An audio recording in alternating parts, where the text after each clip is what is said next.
அனைவருக்கும் வணக்கமா. நம்ம இன்னைக்கு ஒரு நல்ல பதிவு தான் பார்க்க போகிறோம். அதாவது இப்போ இருக்க சூழ்நிலை நிறைய பேருக்கு இருக்கிற கஷ்டம் என்னன்னா, எனக்கு சரியான வேலை அமையலம்மா, வேலை எவ்வளோதான் தேடினாலும் என் படிப்புக்கேற்ற வேலை இல்லை, படிப்புக்கேற்ற வேலை எப்படியோ நம்ம தேடி கண்டுபிடிச்சாலும் ரொம்ப வருஷமாக ஒரே வேலையிலே இருக்கேன், அதுக்குள்ள பதவி உயர்வு கிடைக்கல, எனக்கு ப்ரமோஷனே கிடைக்க மாட்டேங்குது, என்னதான் நான் பண்ணுறதுனே தெரில, யாராவது ஏதாவது எனக்கு பிரச்சனைகள் கொடுத்துக்கிட்டே இருக்காங்க, என்னால் அந்த வேலையில் நிம்மதியாக இருக்க முடியல, நிரந்தரமாக இருக்க முடியல, எனக்கு பிடிச்சிருந்தாலும் யார் மூலயமாவது அந்த பிரச்சனைகள் வந்து அந்த வேலையில் என்னால் நிம்மதியாக இருக்க முடியல அப்படின்னு சொல்கிறவங்களுக்காக தான் இந்த பதிவு. நீங்கள் தமிழ்லேயே நான் போட்டிருப்பேன், வேலை தேடுவோர் பதவி உயர்வு 11 நாள் இந்த பூஜை செஞ்சால் போதும் அப்படின்னு போட்டிருப்பேன். ரொம்பவே எளிமையான பரிகாரம் தாங்க நம்ம சொல்கிறது எல்லாமே. எப்பயுமே ஒரு பரிகாரம் செய்யறதா இருந்தாலும், சாமிக்கிட்ட போய் நம்ம வேண்ட விஷயங்களாக இருந்தாலும் நம்பிக்கையோடு செஞ்சால் மட்டும்தாங்க அது நடக்கும். மறுபடியும் சொல்கிறேன்னு நினச்சிக்கூடாது. நம்பிக்கை இல்லாத எந்த காரியமே நமக்கு நடக்காதுங்க. சரி, நம்ம என்ன பண்ண போகிறோங்கிறத பார்க்கலாம். அதாவது இந்த பூஜை செய்யறதுக்கு உங்களுக்கு வந்து நீங்கள் வெள்ளிக்கிழமையாக தேர்ந்தெடுத்தால் ரொம்பவே உகந்த நாள். ஏன்னா நாளைக்கு வெள்ளிக்கிழமை வருதுங்கிறதுனால தான் இன்றைக்கி இந்த பதிவு போட்டிருக்கேன். வெள்ளிக்கிழமையாக இருந்துச்சு அப்படின்னா ரொம்ப விசேஷம். அப்படி இல்லை பௌர்ணமி இருந்தால் கூட ரொம்ப விசேஷம் தாங்க. இந்த 2 நாளில் ஏதாவது ஒரு நாளை தேர்ந்தெடுத்துக்கங்க. அதில் இருந்து 11 நாள் இதை ரொம்ப எளிமையான பூஜை தான். எதுவுமே நம்ம செலவு பண்ண தேவையில்லை.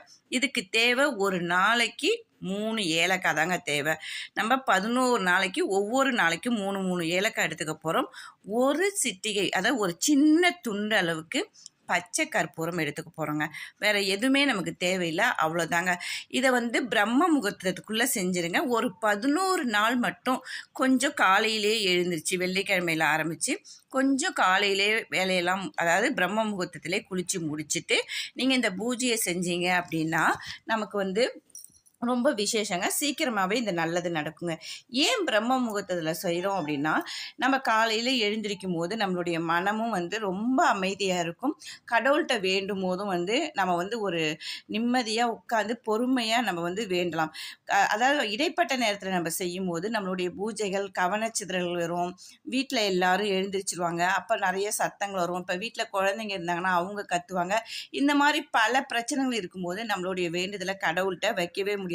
நம்மளுடைய கவனம் வந்து சிதறிக்கிட்டே போகும். அதனால தான் எந்த பூஜையை நம்ம ஆரம்பித்தாலும் பிரம்ம முகூர்த்தத்தில் ஆரம்பித்தோம் அப்படின்னா அது நல்லாவே நமக்கு சக்ஸஸ் ஆகும் அப்படிங்கிறதுக்காக தான் சொல்கிறோம்.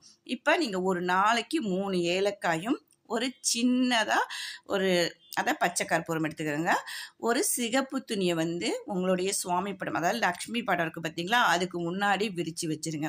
விரித்து வச்சுட்டு எந்த பூஜையாக இருந்தாலும் நம்ம உட்காந்துக்கிட்டு மனதார அதை கையில் வந்து உங்களுடைய வலது கையில் அந்த 3 ஏலக்காயும் கொஞ்சம் போல் வச்சுருக்கோம் பார்த்தீங்களா, அந்த பச்சை கற்பூரத்தையும் உங்களுக்கு வேலை வேணுமா, இல்லை பதவி உயர்வு வேணுமா, இல்லை பணம் நகை வேணுமா, என்ன பிரச்சனையாக இருந்தாலும் அதை வேண்டிக்கிட்டு உங்கள் உள்ளங்கையில் வச்சு மூடிக்கங்க. மூடிக்கிட்டு ஒரு 10 நிமிஷம் போல் நீங்கள் வந்து பூஜை அறையில் அமைதியாக வேண்டிக்கோங்க. இந்த மாதிரி வேண்டிட்டு அந்த ஏலக்காயும் அந்த பச்சை கற்பூரத்தையும் எடுத்து வச்சுருக்கோம் பார்த்தீங்களா, சிவப்பு கலர் துணி, அந்த துணியில் வச்சுருங்க. இது மாதிரி 11 நாள் செஞ்சதுக்கு அப்புறம் என்ன பண்ணுறோன்னா, அதை ஒரு மூட்டையாக கட்டிட்டு மறுபடியும் வந்து நம்மளுடைய பூஜை அறையிலே வச்சுருங்க. பூஜை அறையில் வச்சுட்டு நீங்கள் எப்படி இப்போ வெள்ளி செவ்வாய்க்கு சூடு மேத்துவோமோ அந்த மாதிரி தூபம் ஆராதனை காட்டிக்கிட்டே வாங்க. உங்களுடைய வேண்டுதல் நடந்த பிறகு நீங்கள் என்ன பண்ணுறீங்கன்னா, அந்த மூட்டையை வந்து கால்படாத தண்ணியிலையோ அல்லது ஏதாவது ஒரு இடத்துலையோ போட்டுடுங்க.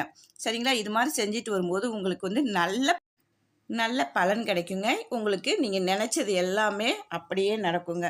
இதை நம்பிக்கையோடு செய்யுங்க. நம்பிக்கையோடு செஞ்சு எல்லோருமே நல்ல பலன் அடையணும் அப்படிங்கிறதுக்காக தான் அந்த பதிவு.